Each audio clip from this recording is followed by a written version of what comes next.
तर मित्रांनो माहिती आहे की नुकतीच म्हाडाच्या मुंबई मंडळाची लॉटरी जाहीर झालेली आहे आणि या अंतर्गत आपण वेगवेगळे अपडेट हे वेगवेगळ्या भागातून पाहत आहोत की नेमकं तुम्ही यासाठी काय आवश्यक काळजी घ्यायला पाहिजे, नेमकं काय काय बाबी महत्त्वाच्या आहेत किंवा त्याच्या संदर्भात डिटेल काय आहेत हे आपण सातत्याने पाहतोय। पण आज मित्रांनो आपण आपल्या काही प्रेक्षकांना खूप महत्त्वाचे प्रश्न पडलेले आहेत। जे प्रश्न मुंबई लॉटरी जी काही जाहीर झाली त्या लॉटरीशी रिलेटेड अनेक प्रश्न आपल्याकडे आलेले आहेत। त्या प्रश्नांना घेऊनच आज आपण त्यांची सविस्तर माहिती पाहणार आहोत।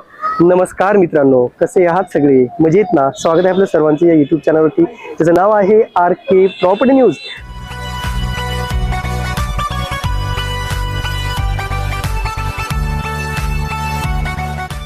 आता मित्रांनो जी काही म्हाडाची लॉटरी आली त्याच्या संदर्भात जसं तुम्ही ऑनलाईन अपडेट कराल, ऑनलाईन तुम्ही रजिस्ट्रेशन कराल तसे वेगवेगळे प्रश्न तुम्हाला पडतील। म्हणून अशा प्रश्नांना घेऊन आपण माहिती पाहतोय। तर महत्त्वाचे जे काही प्रश्न आहेत ते तुम्हाला दाखवणार आहे आणि त्याच्यासाठी सविस्तर उत्तरे सुद्धा मी तुम्हाला सांगणार आहे एका ग्राफिकच्या माध्यमातून। चला तर पहा मित्रांनो, या ठिकाणी पहिला प्रश्न आहे अक्षय वनरे या आयडीवरून आलेला आहे। वडिलांनी गिफ्ट डीड केलंय तर सन अप्लाय करू शकतो का? इथे बघा, जर वडिलांनी तुमच्या नावावर गिफ्ट डीड केलं असेल, काही जरी केलं असेल तरी ते नाव ते घर आहे ते तुमच्या नावावर झालेलं आहे, म्हणजे ते घर तुमच्या नावाने रजिस्टर झालेलं आहे। भले ते वडिलोपर्जित असो किंवा कोणाकोणी गिफ्ट डीड मिळालेलं असो, नियम असा आहे की तुमचं त्या संबंधित महानगरपालिकेच्या हद्दीमध्ये तुमच्या स्वतःच्या किंवा पती पत्नींच्या किंवा अज्ञान मुलांच्या नावे घर नसायला पाहिजे। आणि हे जर घर गिफ्ट डीड केलं असेल याचा अर्थ असा आहे की तुमच्या नावावर घर आहे आणि म्हणून तुम्ही मुंबई लॉटरीसाठी अर्ज करू शकत नाही। समजा तुमचं घर हे बाहेर असेल, मुंबई, नवी मुंबई, ठाणे किंवा इतरत्र असेल तर मात्र तुम्ही मुंबईसाठी अर्ज करू शकता। पण जर हे गिफ्ट डीड केलेलं घर मुंबईमध्ये असेल तर तुम्हाला मुंबईमध्ये अर्ज करता येणार नाही, पण येणाऱ्या कोकण लॉटरीमध्ये म्हणजे नवी मुंबई, ठाणे या ठिकाणी तुम्ही नक्कीच अर्ज करू शकता। यानंतर दुसरा प्रश्न आहे मित्रांनो, स्वाती नाईक या आयडीवरून आलेला आहे। सर, आमचे विरारला म्हाडाचे घर आहे तर मी मुंबईला फॉर्म भरू शकते का? इकडे बघा, तुम्हाला जर एकदा शासकीय योजनेतून घर मिळालं असेल, म्हणजे तुम्हाला एकदा म्हाडातून घर मिळालं असेल तर परत तुम्हाला घर मिळणार नाही। तर जर विरारचं घर तुमचं म्हाडाचं असेल तर मात्र तुम्हाला मुंबई लॉटरीसाठी अर्ज करता येणार नाही। यानंतरचा प्रश्न आहे मित्रांनो, म्युझिक हॅश वर्ल्ड या ॲडून आलेला आहे। हॅलो सर, आय वोन lottery on 2011, I sold flat on 2017 and transfer currently I don't own any house, can I apply? This is important topic, can you let me know? तर या ठिकाणी पहा, तुम्हाला जर 2011 घर लागलेलं होतं लॉटरीमध्ये आणि तुम्ही जर ते 17 विकलं असेल तर आता तुमच्यावर जरी घर नसेल तरी म्हाडाच्या नियमानुसार तुम्हाला शासकीय योजनेतून किंवा म्हाडाच्या लॉटरीतून एकदाच घर मिळेल, म्हणजे तुम्हाला ऑलरेडी लॉटरी लागलेली होती, मग ते घर तुम्ही विकलं त्याच्यानंतर तुम्हाला पुन्हा दुसऱ्या लॉटरीमध्ये अर्ज करता येणार नाही। हा एक म्हाडाचा अतिशय महत्त्वाचा नियम म्हाडाने त्यांच्या बुकलेटमध्ये स्पष्टपणे दिलेला आहे। यानंतरचा प्रश्न आलेला आहे पूजा सोनोने या आयडीवरून, म्हाडाचा फॉर्म भरताना फॉर्म फीस सोडून आणखी पैसे भरावे लागतात का? 10,000 किंवा 20,000? हो, नक्कीच। जो काही म्हाडाची फॉर्म फीस आहे 590 रुपये, त्या व्यतिरिक्त तुम्हाला जे अनामत रक्कम आहे, आता फॉर्म फीस वेगळी, तुम्ही जे बोलताय ते फॉर्म फीस जे बोलताय 590 आणि अनामत रक्कम ही वेगळी आहे जी 25,000, 50,000, 75 आणि 1.5 लाख, 1 लाख आणि 1.5 लाख अशी आहे। जर तुम्ही EWS फॉर्म भरत असाल तर तुम्हाला 25,590 रुपये भरावे लागतील आणि त्याच्यामधून 590 हे कपात होतील आणि 25,000 रुपये जे काही आहे किंवा 10,000, 20,000 जे काही तुम्ही म्हणतायत ती तुम्हाला रिफंड केली जाईल। पण तुम्हाला ते फॉर्म भरताना हे 25,000 रुपये EWS साठी भरावे लागणार आहेत आणि LIG साठी 50,590 हे अमाऊंट तुम्हाला भरावी लागणार आहे। म्हणजे जे काही 50,000 आहेत ते तुमची अनामत रक्कम असेल जी तुम्हाला रिफंड केली जाईल। यानंतरचा प्रश्न आहे मित्रांनो, मयुरी जाधव या आयडीवरून आलेला आहे।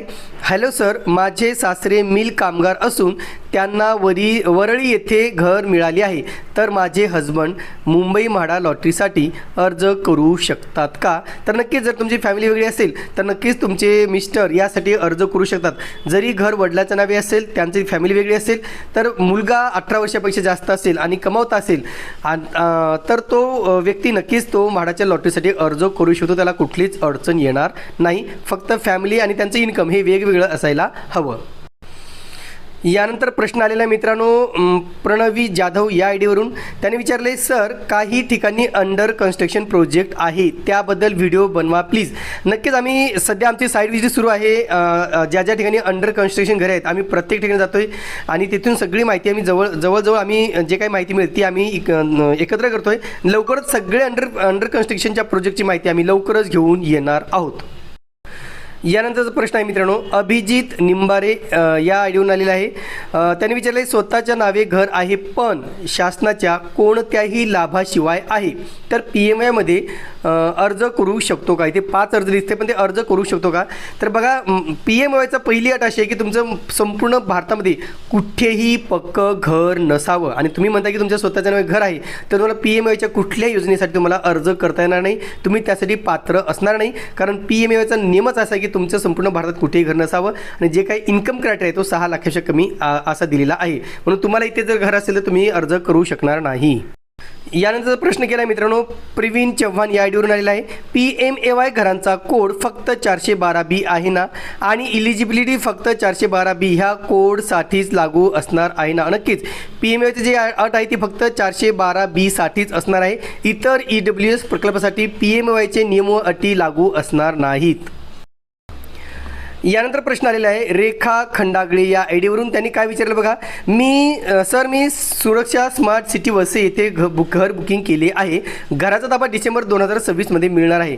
म्हाडाच्या लॉटरीत फॉर्म भरता येईल का? मार्गदर्शन करा. आता बघा, इथे प्रश्न असा आहे की तुम्ही जे सुरक्षा स्मार्ट सिटी वसई येथे घर घेतलेलं आहे, तिथे तुम्ही प्रायव्हेट बिल्डरांकडून बुकिंग केलं आहे का म्हाडाच्या योजनेत घेतलं आहे, हे क्लिअर करणं अतिशय आवश्यक आहे. जर तुम्ही सुरक्षा स्मार्ट सिटी या ठिकाणी म्हाडाकडून जर घर घेतलं असेल किंवा म्हाडाच्याच योजनेतून घर घेतलं असेल तर तुम्हाला पुन्हा म्हाडाच्या या लॉटरीत फॉर्म भरता येणार नाही. पण जर तुम्ही सुरक्षा स्मार्ट सिटीमध्ये प्रायव्हेट बिल्डरचं तुम्ही सेपरेटली जर बुकिंग केलं असेल आणि तुम्ही जर ते घर घेत असाल तर मात्र तुम्ही म्हाडासाठी अर्ज करू शकता, त्याला कोणतीच अडचण येणार नाही. आता यानंतरचा प्रश्न आहे मित्रांनो, अभिषेक वैंगणकर या आयडीवरून आलेला आहे. ITR नॉट फाउंड म्हणून रिजेक्ट करत आहे अँड ITR पोर्टलवर सगळे विजिबल आहे अँड प्रोसेस आहे, विदिन रूल्स असूनही रिजेक्ट करत आहेत. असाच एक IT रेटिंगच्या संदर्भात दुसरा प्रश्न आहे, तोही मी तुला प्रश्न वाचून दाखवतो, नंतर दोन्हीचं एकत्रित आपण उत्तर पाहणार आहोत. तर प्रश्न काय बघा, SK इज 3PE वरून आयडीवरून आलेला आहे. माझे तर ITR और इन्कम सर्टिफिकेटमध्ये ITR सिलेक्ट करून पुढे काही होतच नाही आहे. खाली 2 बॉक्स येते पण टिक केलं तरीसुद्धा ते होत नाही. तर ITR संबंधित बरेच इश्यू आहेत मित्रांनो, बरेच जण कॉल करतात, बरेच जण आमचं मार्गदर्शन घेतात RTIच्या संदर्भातले. आम्ही बरेच जणांना मार्गदर्शनसुद्धा केलेलं आहे. तर नक्कीच हे इश्यू अनेकदा येत आहे, ते सिस्टमचा इश्यू असू शकतो किंवा तुमचा काही नेटचा इश्यू असू शकतो. तर जरी तुम्हाला जर नक्कीच याबाबतीत काउन्सिलिंग पाहिजे असेल, हा इश्यू तुम्हाला सॉल्व्ह करायचा असेल, तर आम्ही दिलेल्या rkpropertynews@gmail.com वरती हाय इन्कम क्वेरी आणि तुमचा मोबाईल नंबर ड्रॉप करा. आमची टीम तुम्हाला कॉन्टॅक्ट करेल आणि जी काही मदत लागेल ती नक्कीच मदत करेल. फक्त यासाठी तुम्हाला नॉमिनल चार्जेस भरावे लागणार आहेत. यानंतरचा प्रश्न आहे मित्रांनो, निरांक कुटे याने विचारलेला आहे. सर, माझ्या नावावर गोरेगाव मुंबई येथे फ्लॅट आहे, मी अर्ज करू शकतो का? तुम्हाला मुंबईसाठी अर्ज करताना जर आता तुमचं गोरेगावचं हे कोणतं फ्लॅट आहे, म्हणजे प्रायव्हेटचं आहे का म्हाडाचं आहे, तो एक क्लिअर होणं गरजेचं आहे.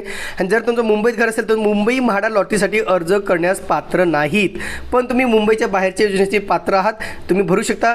जर गोरेगावचं घर हे म्हाडाचं नसेल तर, आणि जर हे घर म्हाडाचं असेल तर तुम्हाला अर्ज करताना नाही. एवढंच नाही तर भविष्यातील कोणत्याच म्हाडाच्या योजनेसाठी अर्ज करता येणार नाही.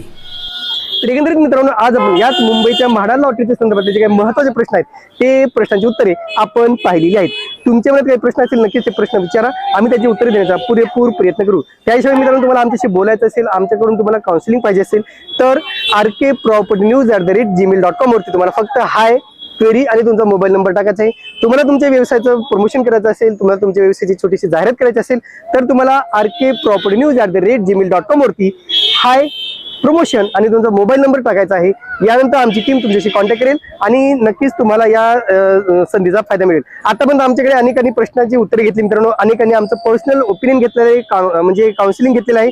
या लॉटरी संदर्भात असेल किंवा इतर त्यांचे काही इश्यू असतील, प्रायव्हेट घराच्या संदर्भातले असतील, त्यामध्ये रजिस्ट्रेशन, रिडेव्हलपमेंट किंवा होम लोनच्या बाबतीत असेल, अनेकांनी आमच्या एक्सपर्टकडून गायडन्स घेतलेला आहे. त्यानंतर मित्रांनो, याच लॉटरी संदर्भात इतर जे काही डिटेल आहेत ते लवकरच आम्ही घेऊन येणार आहोत. तुर्तास मित्रांनो, इथे सांगतो, पुन्हा भेटूया एका नवीन व्हिडिओसह.